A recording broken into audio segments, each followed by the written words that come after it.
शिवाजी महाराजांच्या आयुष्यातला एक महत्त्वाची गोष्ट मालवणजवळच्या कांदळ गावात घडली. सिंधुदुर्गाचं बांधकाम सुरू झालं. सिंधुदुर्गाचं बांधकाम सुरू असताना बांधकाम ढासळत होतं असं म्हटलं जातं.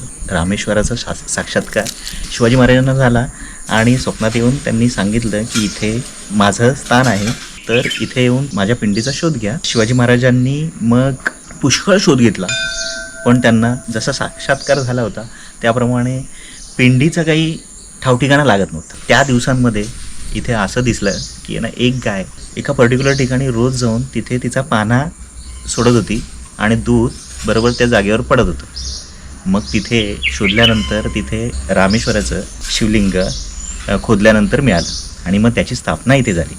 बरोबर या मंदिराच्या समोर एक वडाचं झाड आहे आणि ते शिवाजी महाराजांच्या हस्ते वडाचं झाड ते लावलेलं आहे.